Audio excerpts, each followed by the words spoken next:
Hari ini sampai tanggal 22 Mei ada promo birthday treat M-Trade US Academy.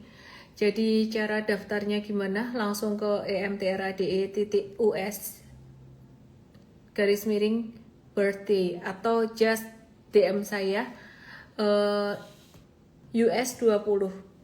DM saya US 20 ya. Kode promonya itu bisa langsung daftar M-Trade US. Kita jarang-jarang kasih buka M-Trade US pendaftaran secara langsung. Tetap dikasih kelas pendahuluan hari Sabtu nanti. Oke, kita mulai. Kita lihat IHSG dulu hari ini. Apa yang kita bahas malam hari ini lebih ke pidato Pak Prabowo dan juga efeknya bagaimana. Terus kita mau bahas juga tentang suku bunga. Hari ini marketnya tidak turun signifikan. Jadi malah mantul saham-saham dari sektor komoditas karena rumornya sudah tersebar kemarin. Dan kemarin semuanya sudah mengamankan posisi. Sehingga hari ini justru malah ada pantulan. Oke ya. Jadi ada pantulan sedikit. Apakah sudah aman, apakah boleh beli atau enggak? Nanti saya akan jawab. Brent, Grup Barito turun 7,6%, volume transaksi masih besar. Kemudian TPIA ini juga turun signifikan dan volume transaksinya masih besar. Kemudian cuan turun 9,2%. 3 hari turun dengan volume transaksi cukup besar. Di pasar reguler hari ini ada transaksi 20,8 triliun rupiah. Saham Bumi 1,8 triliun rupiah kemarin anjlok breakdown. Ya hari ini juga masih turun. Tapi kayaknya candlenya sudah mulai mengecil, guyuran sudah mulai mengecil. Kemudian BBCA hari ini ada transaksi 1,1 triliun rupiah, candlenya cuma doji aja. Tapi asing net sell 375 miliar. Kemudian BBRI hari ini turun hari ini turun sedikit, sekitaran berapa persen ini? 0%, sama kayak kemarin meskipun candlenya merah. Hari ini net sell 221 miliar untuk BBRI. Nah, di pasar negosiasi itu ada VKTR. VKTR ini kemarin juga sempat jadi perhatian kita. Kita watch juga. Sebelum rupiah melemah, hari ini ada transaksi 256 miliar di pasar reguler, kemudian TLKM, transaksi 162 miliar di pasar reguler dan dia nggak turun, nggak ada kena sentimen negatif. Dan BBCA di pasar, TLKM di pasar negosiasi tadi. BBCA di pasar negosiasi 137 M. Nah, asing net sell sebesar 130 M di pasar reguler. Yang di net sell tadi ada BBCA 375 M. Candlenya cuma gitu doang. BBRI di net sell 221 M. TPIA di net sell 140 M. Kemudian AMMN itu di net sell 123 M, keluar dari MSCI, dan juga di SSA masih keluar dari MSCI di net sell 113 M dan masih sangat bearish sekali. Kalau punya saham-saham ini TPIA, AMMN dan di SSA ya mestinya ada pembatasan risiko ya. Ini udah sampai dalam banget sih.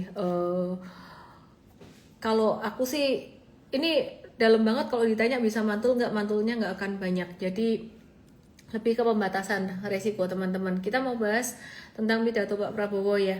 Jadi tentang badan khusus ekspor komoditas. Badan khusus ekspor komoditas itu kayak gimana sih sebenarnya?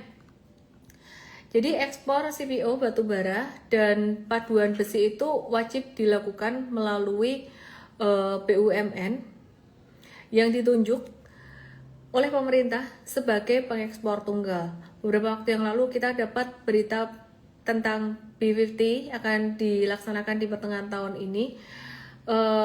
Itu jadi sentimen positif buat CPO, tapi kemudian ada sentimen ini menjadi salah satu sentimen negatifnya.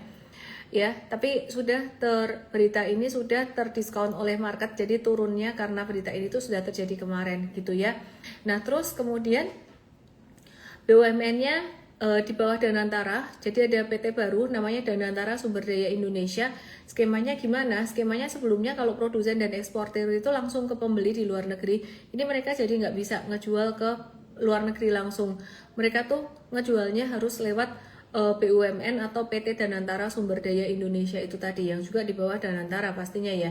Tujuannya apa sih? Tujuannya untuk katanya menutup kebocoran penerimaan negara.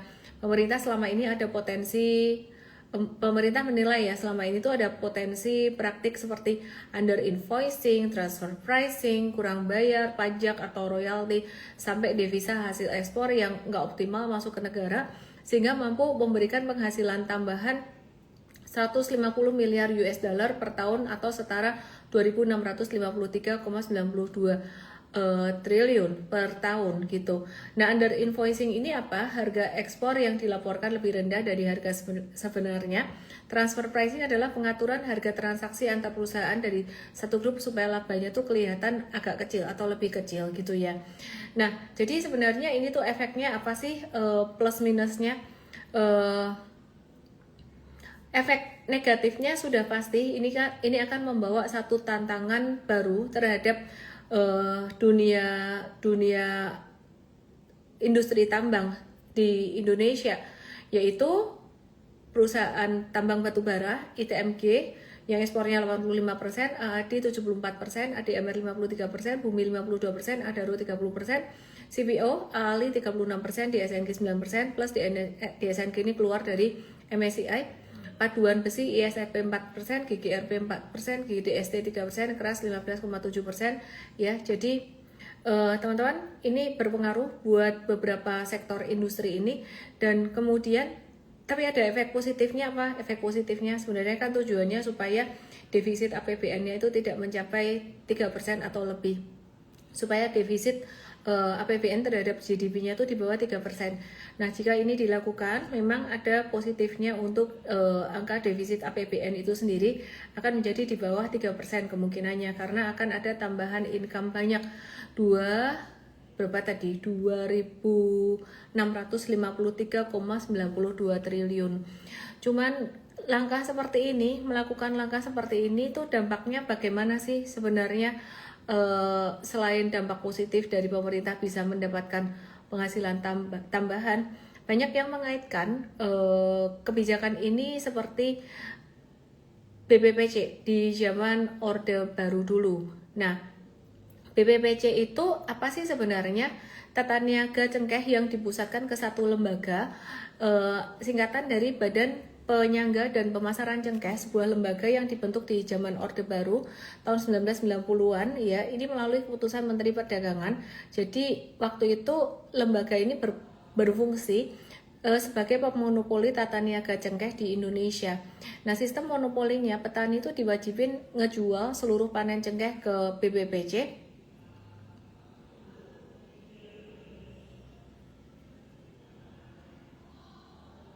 Ya, jadi diwajibkan membeli cengkeh dulu dari satu pintu melalui BPPC gitu ya. Jadi pabrik rokok, industri tembakau itu juga wajib beli cengkeh dari satu pintu melalui BPPC. Bedanya tuh kalau BPPC ngurus di petaninya, harus dijual ke BPPC, terus pabrik rokoknya suruh beli dari BPPC, nggak bisa langsung ke petani langsung. Sedangkan kalau yang saat ini terjadi, perusahaan yang mau ekspor nggak bisa ekspor keluar, itu harus melewati PT Danantara Sumber Daya Danantara Sumber Daya Indonesia, harus lewat situ dulu. Secara tujuan BPPC itu dulu tujuannya juga bagus, terdengar bagus. Jadi menjaga harga dan melindungi petani. Tapi pada kenyataannya waktu itu malah membuat petani itu nggak punya pilihan selain menjual ke satu pihak gitu ya. Nah, jadi resiko utama dari sistem yang satu pintu adalah produsen itu bisa kehilangan bargaining power atau posisi tawar, karena ya terkesan ada monopoli, apalagi kalau harga beli ditentukan sepihak ya, dan tidak transparan pada waktu itu. Nah, monopoli yang tidak diawasi ketat itu bisa berubah dari alat stabilisasi jadi sumber problem yang lain gitu. Jadi beli murah dari produsen dan jual mahal ke pembeli gitu. Ya, jadi narasi demi kepentingan negara itu tetap perlu diuji, karena kebijakan yang terdengar nasionalis itu belum tentu otomatis pada pelaksanaannya bisa menguntungkan pelaku usaha dan produsen kecil. Jadi tetap harus dipantau dan tetap harus dijaga banget ya, meskipun kita percaya tujuannya baik gitu. Nah, BBPC sendiri pada waktu itu akhirnya dibubarkan seiring dengan tumbangnya rezim Orde Baru dari desakan IMF gitu ya pada masa krisis gitu, Dana Moneter Internasional ya. Bedanya dengan BBPC, kebijakan saat ini itu fokus ke ekspor bukan tata niaga domestiknya gitu. Dan dijalankan lewat BUMN dan struktur pengawasan yang lebih formal gitu ya. Nah, tapi yang masih mirip dan perlu diwaspadai adalah ada satu perantara utama, mekanisme harganya itu belum jelas, pengawasan belum detail, dan belum terlihat mekanisme penghentian kalau kebijakan gagal. Jadi pemerintah perlu menjelaskan bagaimana harga ditentukan, siapa pengawasnya, bagaimana dampaknya ke emiten, nasib kontrak ekspor yang sudah berjalan, serta ukuran keberhasilannya gitu. Jadi pasar itu bukan semata-mata takut pada kebijakannya sebenarnya ya. Yang ditakutkan tuh sebenarnya lebih ke eksekusinya, ketidakpastian pada peraturan eksekusinya. Kalau transparan, kebijakan bisa pulih. Tapi kalau tidak, investor itu bisa makin memilih keluar, dan itu menjadi seperti pedang bermata dua buat Indonesia yang saat ini sedang diuji kepercayaannya oleh investor gitu ya. Ya, jadi dampaknya ke petani waktu itu BPPC awalnya tujuannya mensejahterakan petani. Sistem ini tuh justru malah memicu masalah ekonomi. Harga beli dari petani ditekan sangat murah, sementara harga jual ke pabrik itu sangat tinggi, bahkan membuat banyak petani itu menebang pohon cengkeh mereka sendiri karena merugi. Semoga hal ini juga bisa menjadi satu pelajaran ke depan, dan semoga PT Danantara Sumber Daya Indonesia ini bisa berjalan dengan lebih baik ya untuk sistem atau skema ekspor untuk sumber daya alam ini. Pelaksananya 1 Juni sampai 31 Agustus 2026, peralihan dari eksportir ke BUMN merupakan masa yang sulit buat mereka, perusahaan-perusahaan yang terkait ya. Mulai 1 September 2026 skema BUMN berlaku penuh. Semoga tetap menguntungkan juga buat para investor dan pengusaha, supaya iklim investasi dan usaha di Indonesia, bisnis di Indonesia juga tetap bagus. Nah, sekarang ada satu perusahaan yang cukup menarik, dan Mvest justru malah call buy di sini untuk Mvest. Beda, memang ini beda dengan trading ya. Jadi salah satunya adalah DSS. Pak, salah ngomong. Mohon maaf. Kayak tadi Bapak Presiden salah ngomong. Mau ngomong hakim jadi guru, saya mau ngomong PTBA jadi DSSA. Maaf ya. Salah ngomong.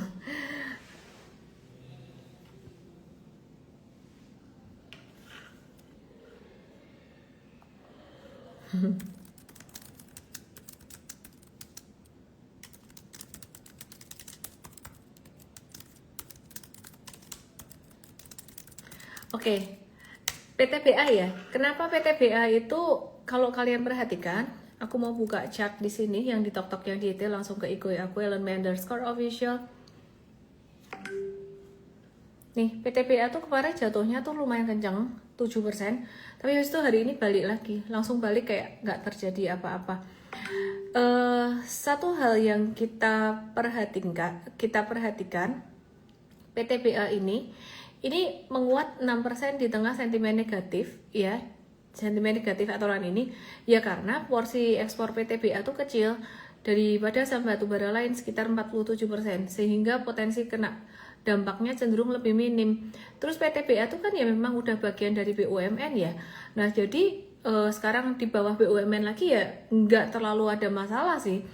Skenarionya pemerintah menunjuk BUMN sebagai pengekspor strategis atau agregator ekspor. Jadi pasar itu bisa membaca bahwa PTBA berpotensi menjadi bagian dari sistem itu gitu. Saya sempat profit taking PTBA waktu itu, tapi ini menarik untuk dividen investing. Kalau ada turun-turun lagi, ini menarik untuk dividen investing gitu ya.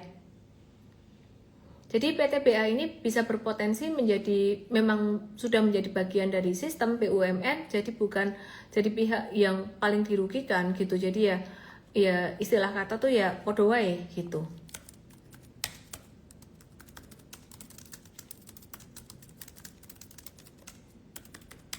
Oke, terus kemudian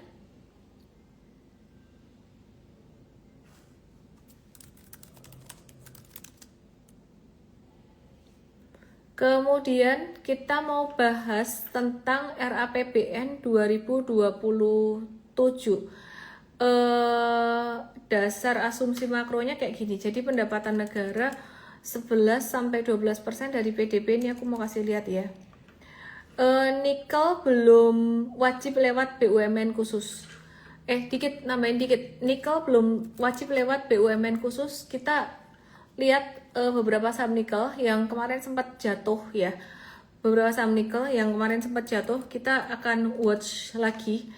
Tapi kalau buat trading ini benar-benar harus ekstra hati-hati banget. Saya tidak merekomendasikan untuk aktif trading pada masa seperti ini. DM trade kalau misalkan ada trading pun juga ini nilainya sangat kecil sekali dan very spekulatif. Spekulatif banget buy on weakness gitu ya. Jadi nikel belum masuk ke daftar komoditas tambang yang wajib melakukan ekspor melalui BUMN atau PT Sumber Daya Indonesia tadi. Terus kita coba lihat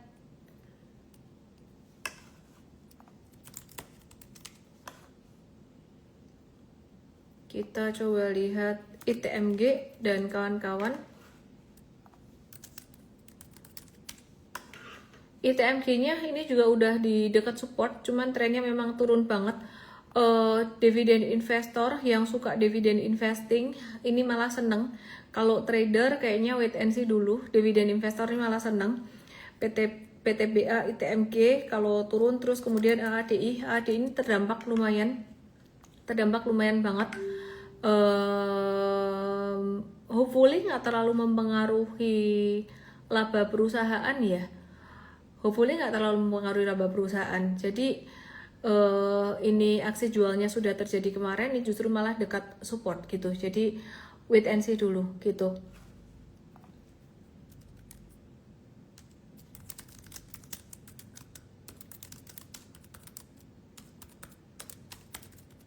Oke, terus kemudian kita lihat lagi untuk emiten yang lain. Indi ini juga sama, malah ada pantulan di support. Tapi tetap hati-hati, ini bukan menjadi satu konfirmasi untuk malah borong di support atau gimana. Tetap hati-hati, nanti kalau ada pantulan ini tetap sama, gunakan untuk mengurangi posisi di tengah masa ketidakpastian seperti saat ini. Kita tidak tahu nanti ke depan aturannya ada perubahan peraturan apa lagi ya, ke depan ada penambahan peraturan apa lagi gitu. Jadi Pak Prabowo bilang supaya komoditas Indonesia itu harganya banyak ditentukan dari Indonesia, bukan mengikuti pihak luar. Nah, komoditasnya apa sih? Komoditas kan macam-macam ya. Komoditas nikel juga itu komoditas gitu, dan ada komoditas lain-lain. Nah, kita nggak tahu apakah ke depan masih akan ada peraturan yang baru lagi. Jadi meskipun nikel selamat belum masuk ke konsep baru ini, tetap hati-hati, bukan waktunya untuk serakah. Sentimen hilirisasi sebenarnya sangat bagus sekali gitu, cuman wait and see dulu gitu. Terus Pak Prabowo juga akan ngebangun 3.000 desa nelayan termasuk cold storage dan SPBU khusus nelayan. Baru lagi nih, atau saya baru tahu ya, jadi tahun ini ditargetkan lebih dari 10.000 desa nelayan diresmikan. Terus ini di sini juga ada katanya Pak Prabowo ingin Himbara jadi lebih pro ke rakyat kecil. Bunga pinjaman untuk masyarakat miskin diturunkan. Akses kredit tidak hanya berputar ke pengusaha besar yang udah mapan, dan bank plat merah diharapkan lebih berani membiayai UMKM, rakyat kecil, serta anak muda yang mau mulai usaha atau startup. Hati-hati aja sih sama NPL. Udah itu aja pesan saya. Jadi diversifikasi investasinya. Himbara sih murah sih. Cuman ya nggak tahu nanti gimana NPL-nya. Oke, terus saya percaya mereka akan tetap hati-hati. Kemudian pemerintah sudah merealisasikan kenaikan penghasilan bagi para hakim hingga hampir 300%, bukan guru. Jadi jangan salah dengar, sudah diralat buat yang salah dengar. Sudah diralat. Jadi katanya gaji ketua MA RI udah lebih tinggi dari ketua MA Singapura. Yeay, kongret. Terus Pak Prabowo juga bilang Belanda memiliki PDB tertinggi sejak 1500 hingga 1800 karena menguasai wilayah Nusantara. Maka jika pasal 33 ayat 1 UUD 45 pasal 33 ayat 1 UUD 45 pasal 33 ayat 1 UUD 45 bunyinya apa? Berbunyi perekonomian disusun sebagai usaha bersama berdasar asas kekeluargaan.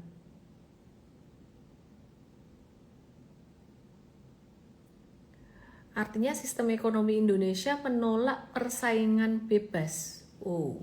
Liberalistik dan individualistis. Ini Gemini yang ngomong loh di depanku, nih tak tanyain barusan. Seluruh kegiatan ekonomi harus dijalankan secara gotong royong dengan semangat kebersamaan untuk mencapai kemakmuran rakyat secara merata, bukan untuk memperkaya individu golongan tertentu. Bentuk badan usaha yang paling sesuai dengan asas ini adalah koperasi. Oke.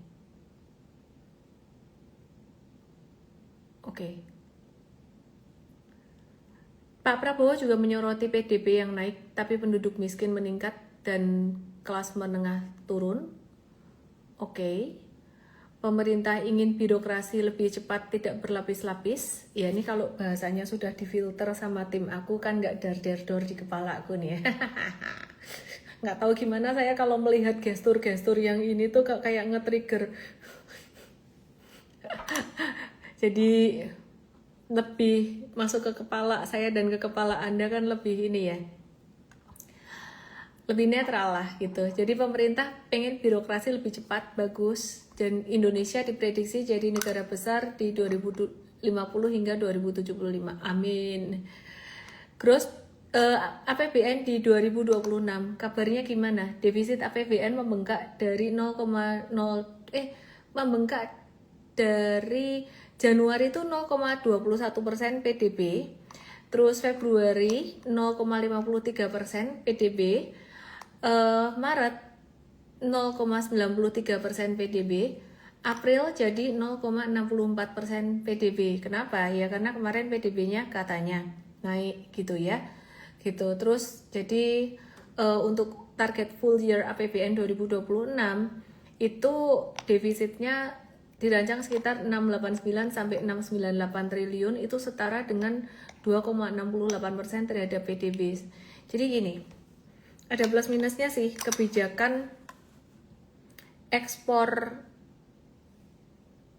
yang wajib melalui PT Danantara Sumber Daya Indonesia. Itu kan tadi bisa menghasilkan, katanya menghasilkan duit tambahan berapa triliun tuh, 2000 triliun lebih ya. Itu memang bikin perusahaan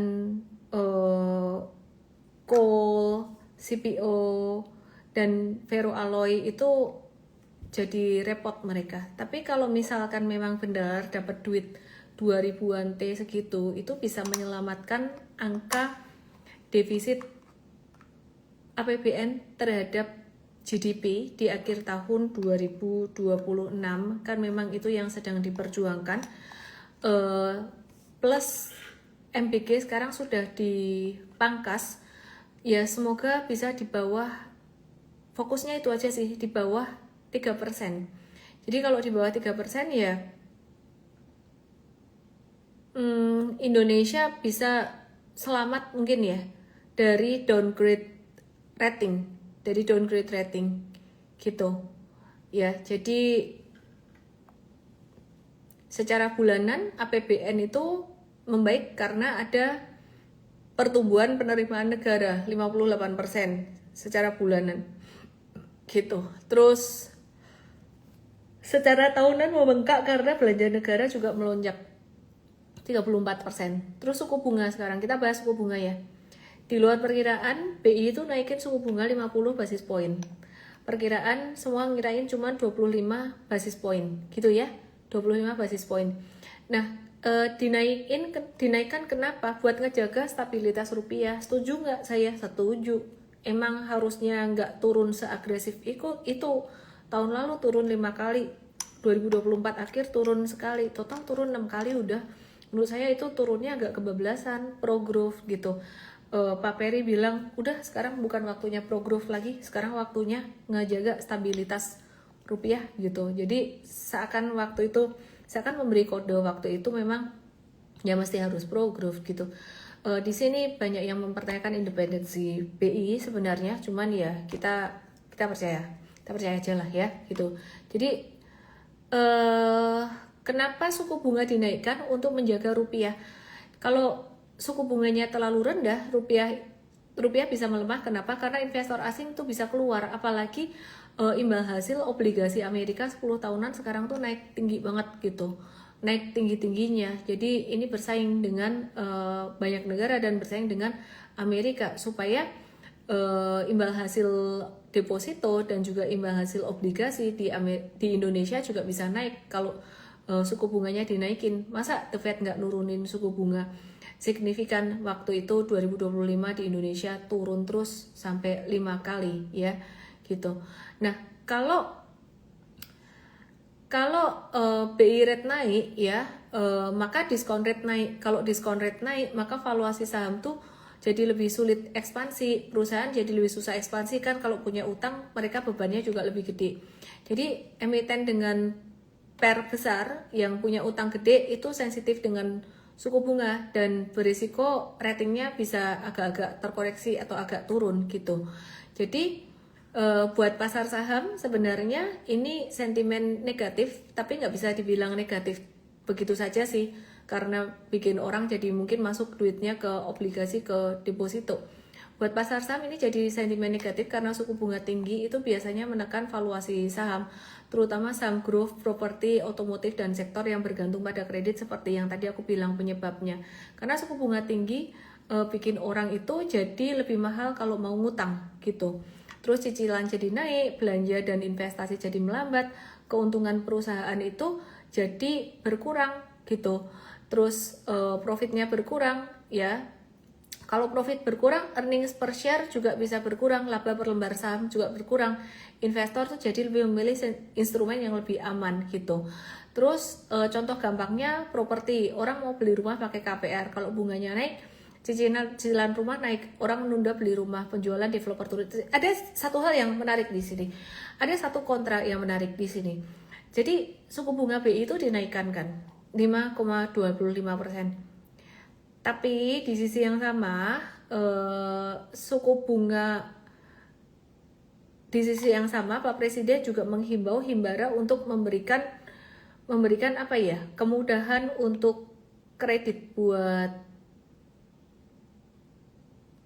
masyarakat kecil atau mungkin UMKM, dan KUR juga kemarin diturunkan gitu ya bunganya gitu. Jadi bisa menjadi satu tantangan buat Himbara. Gampangnya gini, bunga kredit disuruh turunin. Bunga pinjaman, ya kalau bunga kreditnya turun, bunga pinjaman nggak ikut turun, tetap aja. Berarti kan logika gampangnya labanya jadi bisa tergerus. Nah ini suku bunga naik, apakah bunga tabungan bunga deposito naik? Nah kalau demikian adanya, bunga kredit harusnya naik, tapi kalau disuruh turun, ini dari yang tadinya tetap aja keuntungan berkurang, ini bunga tabungan deposito naik kan harus bersaing juga toh dengan bank lain gitu. Ini kan labanya jadi berkurang. Nah itu jadi satu tantangan tuh buat mungkin Himbara. Tapi itu kemungkinan saja, belum tentu terjadi. Plus NPL tingkat kredit macet yang harus diperhatikan juga gitu. Oke, terus apalagi ya? Oh ya, kenaikan suku bunga ini bisa membuat SBN jadi lebih menarik karena yield obligasinya bakalan naik, sehingga sebagian dana itu bisa bergeser dari saham ke obligasi. Jadi sentimen negatif lagi dong buat saham. Sementara ini ya, tapi kalau dilihat dari nilai tukar rupiah, impact secara tidak langsung pada pasar saham, kalau rupiahnya menguat, pasar saham juga menguat gitu. Kalau impact langsungnya mungkin negatif, tapi impact secara tidak langsung Jika rupiah menguat, maka pasar saham juga akan membaik. Yuk kita lihat sekarang rupiah kita gimana. Ketika BI rate-nya dinaikin 50 basis point, rupiah kita tadi sempat membaik sampai ke level terendahnya di level 17.610 dan kemudian ini naik sampai ke level tertingginya tadi hari ini ke 17.714. Per saat ini, per detik ini di 17.680.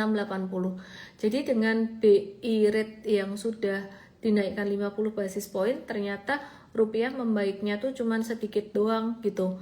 Berarti masih ada faktor lain yang diperhatikan oleh investor asing terhadap Indonesia. Beberapa waktu yang lalu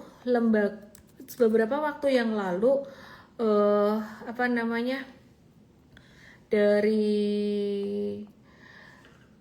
The Economist dan New York Times ada membahas tentang Indonesia. Bentar ya, aku cariin biar kalian bisa lihat ya.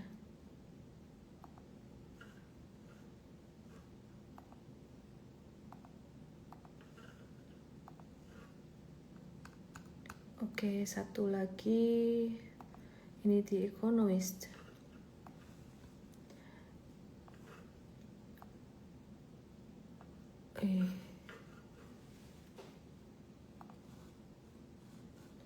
Ini The Economist, yang ini dari New York Times.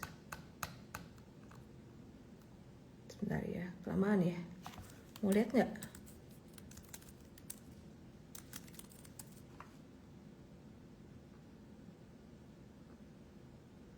Oh ini dia, ketemu nih.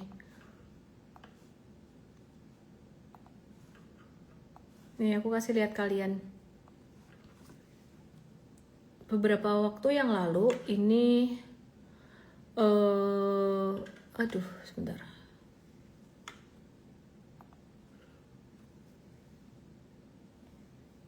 Ya, perhatikan kasus Nadiem disorot secara global. Judulnya Attack Tycoons Prosecution Raises Fears of Authoritarian Overreach. Fokusnya bukan ngebahas, saya bukan meng-highlight kasus Nadiem ya, tapi angle yang disorot tuh sebenarnya bukan cuma Nadiem, tapi efek psikologis ke investor dan talenta profesional. Jadi kalau seorang founder seperti Nadiem yang secara pembuktian kok masih banyak yang belum jelas, terus dipenjara 18 tahun, pesan yang muncul ke publik itu bisa cukup mengkhawatirkan soal injustice. Jadi market khawatir profesional swasta jadi mikir dua kali masuk ke pemerintahan. Investor asing merasa, ini yang poin terpenting, investor asing merasa regulatory and legal risk di Indonesia naik. Jadi bukan cuma takut rugi bisnis, tapi takut keputusan kerjasama di masa lalu bisa dipermasalahkan secara hukum di kemudian hari. Jadi perusahaan global itu bisa lebih berhati-hati masuk ke ekspansi ke Indonesia, apalagi artikel itu juga menyebut mantan eksekutif Google yang mengatakan bahwa kasus ini bisa membuat perusahaan teknologi Amerika merasa not worth the risk. Gak cucuk bahasa Jawa nih. Gak cucuk ya. Jadi efek jangka panjangnya tuh bisa ke inovasi dan karena orang akhirnya cenderung bermain aman gitu. Jadi pada takut mengambil keputusan atau profesional takut masuk ke sektor publik. Sementara itu, aku mau meng-highlight juga. Ini The Economist ya, dia membahas seperti ini. Kalian baca sendiri aja. Is on a risky path. Jadi aku garis bawahi is on a risky path. Terus ya baca sendiri aja kalian. Terus ini ada satu update lagi. Setelah Indonesia dan setelah The Economist dan setelah New York Times, ini ada dari SCMP, South China Morning Post, yang aku lihat dari threads-nya Mas Gigin Praginanto tadi ya gitu. Jadi Indonesian authorities used fake news to brand critics as foreign agents. Amnesty, what the heck, saya nggak tahu ini pasti maksudnya kayak gimana, saya nggak ngerti. Cuman saya belum baca juga yang di STMP. Satu hal yang kita garis bawahi di sini, mengapa Bank Sentral menaikkan suku bunga 50 basis poin tapi impactnya ke rupiah tidak terlalu signifikan. Ada banyak hal yang kita harus perbaiki, tidak hanya soal APBN saja, tapi tidak hanya soal defisit saja, tapi juga soal kepercayaan, ya, soal kepastian hukum dan kepastian regulasi, di mana Pak Prabowo tadi pagi juga sudah ngomong apa beliau, oh ini jangan terlalu banyak, ini perizinannya apa segala macam, dan kepastian hukum ini sudah 1 tahun lebih ya, pastinya kita investor mereka juga berharap lebih ada kepastian, jangan ada perubahan peraturan terus. Buat peraturan tuh nggak apa-apa, tapi sebaiknya jangan terlalu banyak perubahan gitu ya. Seperti contohnya 8 Mei tentang kenaikan royalti minerba, 11 Mei ditunda, katanya ada sumber penghasilan baru nih untuk sektor sumber daya alam. Oh ternyata kita tahu nih, oh ekspor harus lewat 1 pintu CPO, ferroalloy, dan juga apa, coal ya, harus lewat 1 pintu itu. Jadi ya oke. Kabar bagusnya anggaran MBG dipangkas sebesar 67 triliun dari 335 triliun jadi 268 triliun. Terima kasih Pak Purbaya, terima kasih Pak Prabowo yang sudah sangat bijaksana ya, supaya dana lebih efisien ya, jadi manfaatnya masih tetap sampai ke penerima. Kalau boleh dihemat lagi Pak, terima kasih banget. Terus secara global ini China kayaknya lagi menyusun strategi. Aku ke global sedikit, habis ini aku bahas saham-saham. Secara global China kayaknya lagi menyusun strategi. Jadi habis ketemu Trump, China ketemu Putin, protokolernya sama persis plek ya, sama persis plek. Kursinya saya nggak tahu kursinya dibikin gembos atau enggak. Jadi China ini salah satu topik penting yang dibahas sama Rusia, membicarakan rencana pembangunan pipa gas baru yang akan menghubungkan Rusia ke China sebagai upaya Rusia mengalihkan ekspor energinya setelah penjualan ke Eropa menurun karena sanksi dari Barat gitu. Nah di sisi lain China juga ngelihat peluang ini tuh buat mengamankan pasokan energi dalam jumlah yang besar dengan harga yang lebih kompetitif guna mendukung pertumbuhan perekonomiannya gitu. Oke, kita mau bahas saham-saham ya. Oke. Pegas berpotensi diuntungkan dari apa?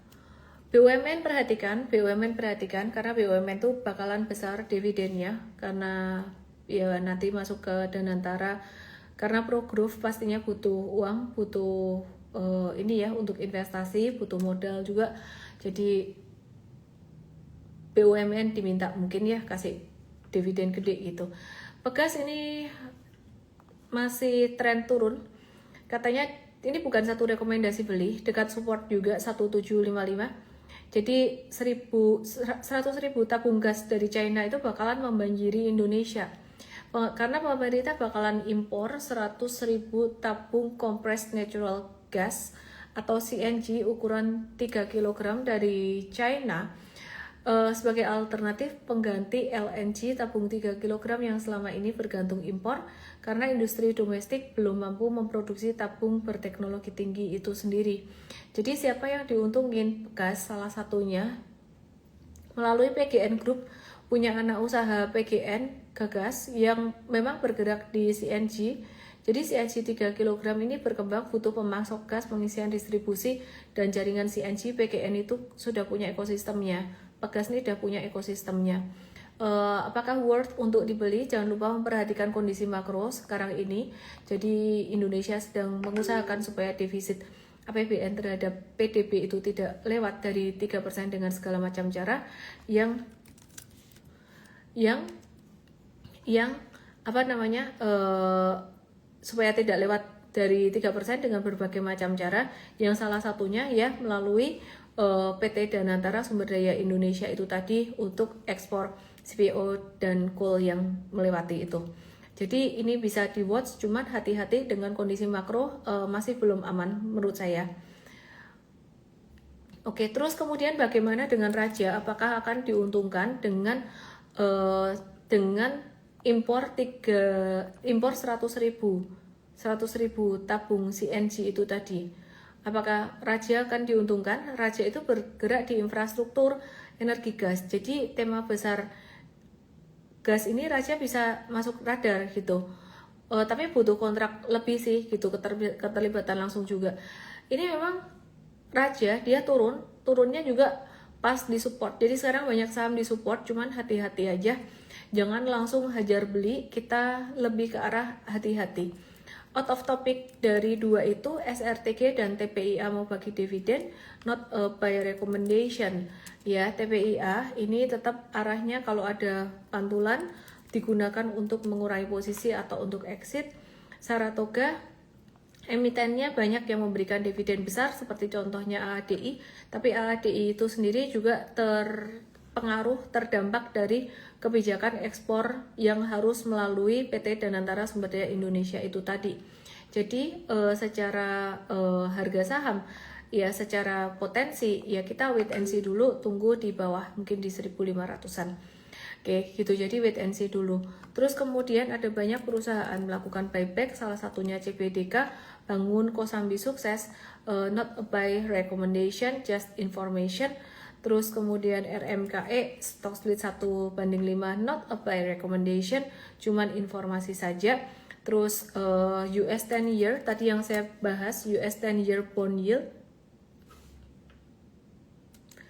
United States 10 year government bond yield ini naik ke level tertingginya. Ini matters teman-teman, kalau teman-teman perhatikan ini matters, dan ini salah satu hal yang bisa bikin rupiah melemah juga gitu. Ini mencapai level tertingginya dari April 2025 kemarin. Tertinggi itu sempat mencapai angka 5%-an dan bisa berpotensi menuju ke situ. Ya, kalau US government 30 years bond yield-nya itu bahkan sudah mencapai ke level 5,18%, dan ini level tertinggi dalam 18 tahun terakhir. Dampaknya ke apa? Ini penting banget diperhatikan. Sektor teknologi dan industri bisa melemah lebih dari 1,5%. Terus indeks utama Amerika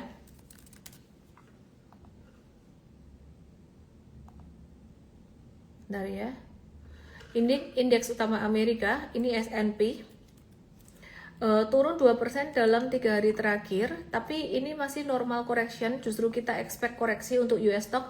Saham-saham nanti saya mau bahas dulu tentang bursa Amerika. Kita harus melek bursa Amerika, harus ngerti Dow Jones turun sedikit 1,4%, but still normal, dan Nasdaq itu turun 2,8%. Penyebab utamanya masih ada dari konflik Amerika-Iran, tapi sebenarnya kalau aku perhatikan ini turunnya lebih karena pertemuan Trump dan Xi Jinping yang tidak terlalu membawa hasil. Nah, kenapa bursa Amerika itu kebal, teman-teman ya? Kenapa pasar saham Amerika itu seperti mengabaikan kenyataan perang dan banyak kondisi, termasuk mengabaikan apa? Mengabaikan suku bunga Amerika, US government bond yield yang sudah naik ketinggian ya. Jadi itu harusnya kalau US government bond yield-nya, apalagi ke bond yield 10 tahun itu naik tinggi, dia tuh sebenarnya justru malah bisa turun gitu. Jadi saham Amerika tuh bisa turun, tapi dia nggak mau turun, kayak turunnya tuh cuma dikit-dikit doang gitu. Jadi penyebabnya apa? Situasinya agak aneh ya padahal ya. Perang Iran tuh membuat pasokan energi dunia terganggu, rantai distribusi lokal kacau, global ikut kacau, tapi bukannya panik, para investor malah terlihat sangat percaya diri masuk ke bursa Amerika.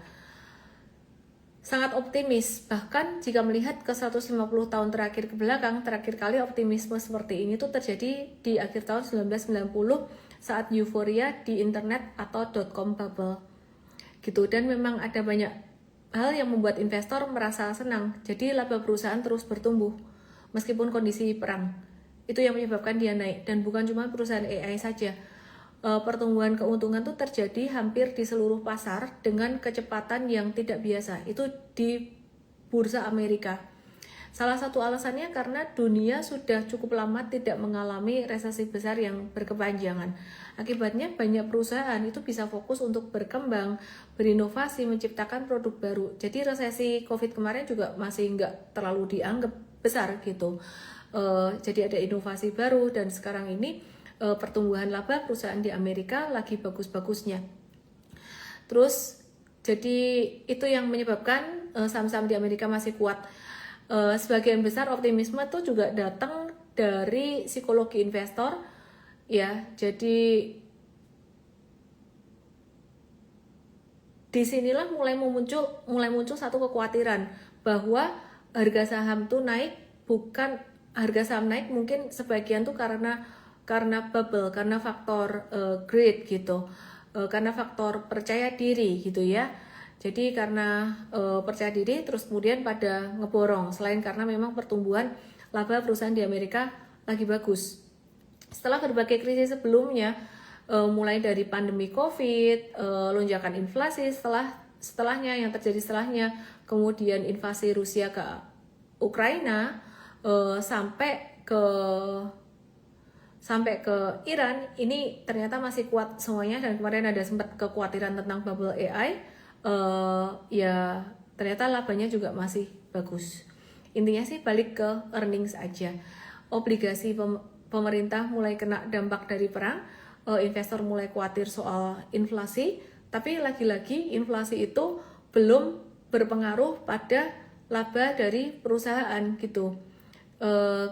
Inflasi sudah di depan mata tapi belum berpengaruh pada laba perusahaan. Meskipun demikian, ketika kita trading US stocks di M-Trade, ketika kita trading US stocks, kita tetap harus berhati-hati. Hari ini tadi ada beberapa watchlist juga, mungkin aku bisa share satu atau dua aja. Dan besok mungkin kita akan, hari ini aku jawab-jawab pertanyaan aja, dan besok kita akan share watchlistnya di US Briefing, di Morning Briefing M-Trade. Untuk M-Trade ID kita juga akan bahas US stock sedikit gitu ya, karena kalau kelamaan mungkin banyak yang nggak mau. Oke. Nah, kita mau bahas saham Indonesia dulu, BMRI bagaimana? Kenapa banking aja yang naik? Emangnya banking naik seberapa sih? Kalau menurut aku ini nggak naik signifikan loh. Kalian tuh kalau ngomong naik harus memperhatikan siklus atau tren. BMRI itu cuma naik 2,42% doang. Cuma segitu doang, nggak signifikan. Dan juga ini trennya juga masih turun banget. Apakah ini bisa menjadi masa atau periode bottoming? Belum guys, belum ya. Jadi kita masih wait and see dulu. Ini BBRI juga sama, udah ketahan support, BBCA juga udah ketahan support ya, tapi wait and see dulu. BBRI malah merah gitu kan ya. Terus kemudian BBNI di sini juga merah. Bagaimana dengan BBTN? BBTN beberapa hari yang lalu ketika tanggal 18 Mei kita juga jauh karena rupiah melemah banget waktu itu, dan kita sekarang lagi wait and see. Terus kemudian untuk saham Indonesia yang di tok-tok yang detail langsung ke IG aku @ellenme_official. IHSG apakah mungkin ke 3000? Enggak lah. IHSG ke 3000 enggak lah. Gotu masih digocap aja. Mau ngapain ya? Ya gimana, masih di situ. Adi nyangkut 10%, gak usah pusing. 10% mah kecil. Bisa lah kalau mantul lagi cuman 10% doang mah. Terus kalau mau jadi dividen investor juga nggak kemahalan kamu.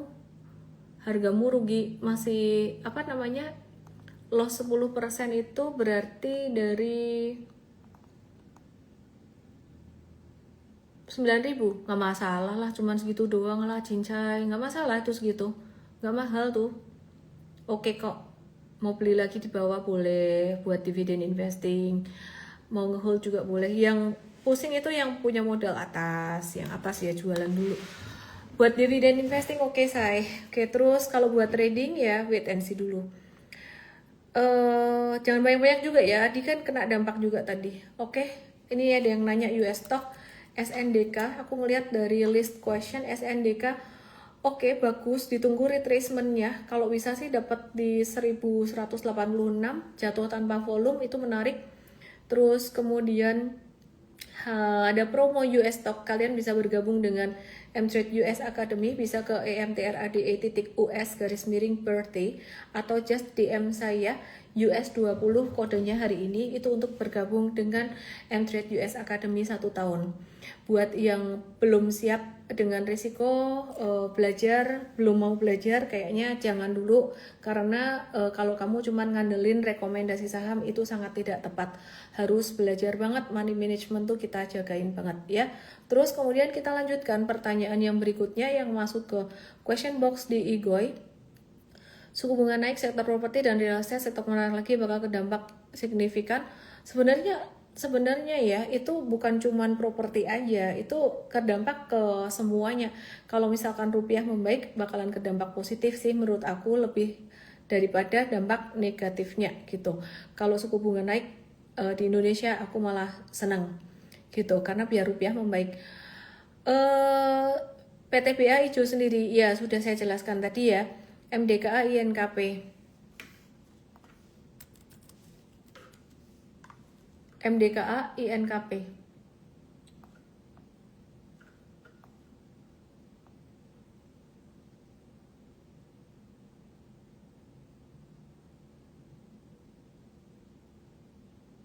MDKA wait and see dulu guys. Wait and see dulu, habis breakdown wait and see dulu. INKP. Wait and see dulu juga ya. Dia sebenarnya diuntungkan dengan rupiah melemah ini. Tapi kan dia banyak ekspor juga ya. Tapi wait and see dulu. Terus ada yang nanya apakah at the end foreign flow yang dipakai untuk big banks foreign flow analysis? Enggak. Valuasi. Tetap valuasi. Tetap valuasi dan tetap fundamental. Kalau foreign flow itu kan cuman buat ngeliat aja, oh asing masuk keluar kayak gitu ya. Kita tetap melihat perusahaan ini dia kuat nggak, bukan cuma secara pertumbuhan laba tapi secara kesehatan. Kalau bank itu kita lihat rasio kesehatan, dan saat ini yang rasio kesehatannya itu paling kuat BCA. Pertumbuhannya dia slow dibandingkan dengan Himbara, tapi saya rasa mungkin itu memang strateginya mereka gitu loh. Jadi nomor satu tetap itu. Nah, kalau bicara tentang supply and demand flow, itu kita pakai metode super trader. Kan super trader kelihatan ya, kalau misalkan asing mulai masuk banyak tuh dia mulai belok gitu kan ya, dari volume juga kelihatan. Itu cuma jadi konfirmasi aja bahwa oh dia mau ngegas gitu loh. Tapi kalau untuk pilihan perbankannya, himbarannya, dan juga prinsip value menilai valuasinya, kita tetap pakai fundamental dan value investing gitu. Oke ya.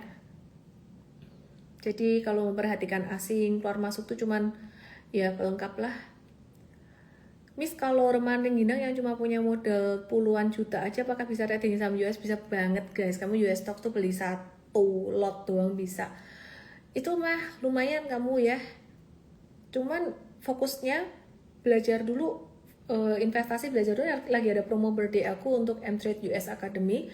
Langsung aja ketik US20 US20 ke DM Igoy aku @ellenmay_official, dan juga jangan lupa ke bisa juga ke mtrade.us _birthday.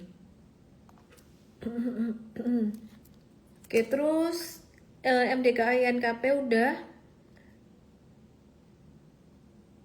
Pajaknya gimana? Itu ada dibahas di akademi juga. Baiknya apa masih buta nih? Oke. Kita bahas ya, kita bahas. Aku jawab pertanyaan dulu deh. Wah, ini belajarnya banyak nih. LLY Nvidia. Dibahas dong LLY Nvidia. Oke. BlackRock, Oracle, LLY Nvidia. Mari kita lihat. Biar familiar kalian, lihat aja, nggak usah terlalu dipikir. Eli Lilly, tahu nggak? Indonesia di MSCI size-nya kecil banget sekarang, sekitar 0,6 atau 0,5 aja. Ya, ini Eli Lilly, perhatikan di sini. Ini lagi nunggu retracement Kalau mau beli sekitar dekat 991 ya. Kalau udah punya hold aja, bagus. Nvidia ini pas di support guys. Jadi sebenarnya kita nunggu dekat 216 kalau masuk lagi jangka pendek. M-Trade udah ada dari bawah, sekarang lagi cuan sekitaran 13%. Ya, kalau bisa nunggu diskon dikit lagi buat jangka pendeknya bagus. Kemudian tadi ada yang nanya Oracle, BlackRock. Oracle, Oracle ini lagi di support banget ya, dekat kena stop loss sih. Cuman ya ini malah hijau pada hari ini, jadi kita masih nge-hold. Trennya juga masih naik ya, ini di stage 2, jadi masih bisa di watch. BlackRock ya, ini breakdown. Ini diajak Trump pergi ke China kemarin, breakdown. Cow dulu ya, avoid dulu sementara. Terus ini yang nanya ETF boleh nggak? Boleh dong. Adobe, Palantir, TSM, PFA. Adobe lagi sideways, ini M-Trade ada buy breakout kapan hari, sideways lagi, kayaknya bakalan kena stop loss. Kita lagi wait and see. Kalau balik sideways lagi jadi lama. Palantir lagi sideways aja, tapi bisa di watch pas lagi posisi murah buat yang suka beli di bawah. Ini Palantir ini pas lagi murah. Terus kemudian apa lagi ya, ini banyak yang nanya US stock malam ini. Saya selingin Indo Stocks, ini Dewa dan UNTR. Ada yang nanya Dewa dan UNTR, terus PFI dan Amazon. Dewa di support banget, kita lagi watch juga, cuman jatuhnya habis tinggi banget kemarin, gede. UNTR jatuh banget dekat support 24.400. Indostock ada kemungkinan kita akan spekulatif, tapi hati-hati resikonya tinggi, very spekulatif di sini 24.400. Oke, terus kemudian PFA, US Stocks, Pfizer lagi mau sideways, wait and see dulu. Ini di stage 4, dia kalau sideways bisa agak lama. Terus Amazon cakep. Retracementnya cakep banget. Jadi kita lagi nungguin dia di retracement, habis naik tinggi, dan ini pas retrace. Cakep sih Amazon, kita mau watch base price-nya di 255.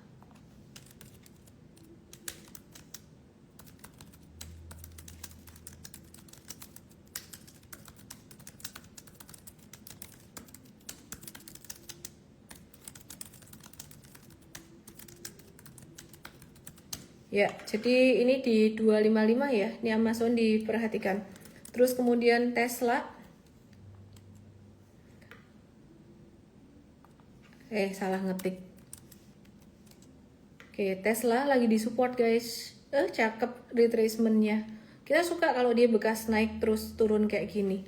Tesla, terus NVO, Novo Nordisk itu juga lagi retrace gitu. Oke, terus kemudian tapi nggak dikasih retracementnya, puluhan juta bisa banget. Saya sudah memiliki Netflix dan SQQQ, apakah bagus untuk jangka menengah?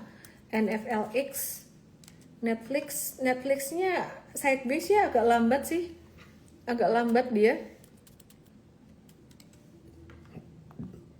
Salah ketik, NQQQ. Aduh.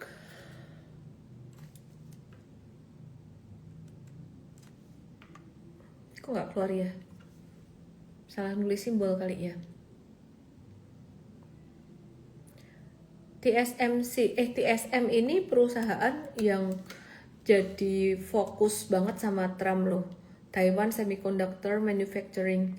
Ini kalau ada retracement sih menarik banget sih dia. Gara-gara inilah salah satu penyebabnya Trump jadi banyak el-elan sama si. Terima kasih buat ucapan birthday-nya. Terima kasih semuanya. Everyone tap the screen. What? Why? Oke, yang di YT. Miss, if I buy the Magnificent token, is it interesting? Can you please explain the pros and cons? Kenapa kalian komennya jadi bahasa Inggris semua ya? kena translate ini kayaknya. Aku kalau Magnificent Seven mendingan beli sahamnya atau ETF-nya sih. Kalian kalau masih mau yang low risk di US stock beli ETF. Di Mtrade udah dibahas juga ETF-nya. Gimana ASI dan auto? Auto sih ada tantangan, ASI masih sideways. Wait and see dulu ya. Raja stock split masih sideways juga. AMD, oke, yuk kita bahas AMD ya. Sepupunya Jensen Huang, AMD. Thank you Olivia Huta Barat, thank you semuanya. AMD gak mau turun dalam guys, kita lagi nunggu retracementnya. Mtrade cuan berapa ya, 60% ini pas mau earnings kemarin. Terima kasih. Saham PV sudah aku bahas di depan dan masih wait and see dulu deh teman-teman ya, karena justru arahnya masih banyak yang ke bawah. Terima kasih Bu Jomailan, terima kasih semuanya. Ulang tahun ke-23, hahaha. Makasih Angelica Lotus. Oke, biasanya kalau saya ulang tahun, marketnya bottoming, besoknya mantul. Dan sekarang kita lihat banyak saham-saham dari sektor komoditas, baik komoditas di Indonesia ya, terutama yang kemarin kena sentimen ekspor harus lewat satu pintu, badan ekspor dari pemerintah yang disebut dengan PT Danantara, Sumber Daya Indonesia. Banyak yang udah disupport dan kita balik lagi sebenarnya ke fundamental perusahaan kalau jangka panjang. Kalau jangka pendek kita pastinya jangka pendek, trading pendek menengah kita ngelihat timing, dan maka itu kemarin kita Mtrade keluar dulu, tiarap dulu lah gitu ya, pelan-pelan sampai bombardir berita ini semuanya sudah mulai berkurang. Jadi kalau balik lagi secara fundamental, emiten-emiten seperti contohnya AAD itu fundamentalnya bagus ya. Kalau pas turun banget justru malah jadi kesempatan buat dividen investing. PTBA tadi tidak terlalu terdampak karena memang dia juga sudah di BUMN juga ya. Nah jadi kita ada watch beberapa saham Indonesia yang kita mulai watch, tapi kecil-kecil tradingnya secara position sizing. Kita mau iniin kecil aja. Dan kalau US stocks watchlistnya banyak. Bedanya kalau Indo stocks kita di supportnya itu bekas jatuh dalam. Kalau US stock itu supportnya, retrace-nya tuh bekas naik. Mana yang lebih low risk? Pastilah yang bekas naik. Jadi kalau sekarang ditanya Indo dan US stocks, resikonya lebih gede Indo stocks. Dulu gede US stocks pas Indonya bullish, tapi sekarang resiko di Indo stocks menurut saya saat ini lebih besar. Faktor ketidakpastiannya lebih besar. 22, ingat 22 masih ada FTSE. Jadi kalau FTSE itu ngasih pengumuman saham apa aja keluar dari FTSE atau di delete, itu bakalan negatif lagi meskipun impactnya tidak sebesar MSCI. Semoga bisa bermanfaat buat semuanya. Jangan lupa berdoa buat Indonesia, yang terbaik buat Indonesia. Terima kasih buat pemerintah yang sudah selalu mengusahakan yang terbaik. MBG dikurangin lagi budgetnya, terima kasih, dan terus mengusahakan defisit APBN tidak lebih dari 3%, terima kasih. Dan kita terus berharap akan adanya kepastian regulasi, kepastian hukum, sehingga investor, rakyat, dan juga mereka yang mau bekerja, terutama mengabdi untuk negara tercinta kita ini, lebih mendapatkan ketenangan, kepastian, dan perlindungan. Selamat malam semuanya, saya Ellen May. See you tomorrow di morning briefing besok. Akan ada beberapa saham yang potensi kita watch di area support. Meskipun demikian, exposure-nya kita tetap kecil. Thank you, dadah, salam profit.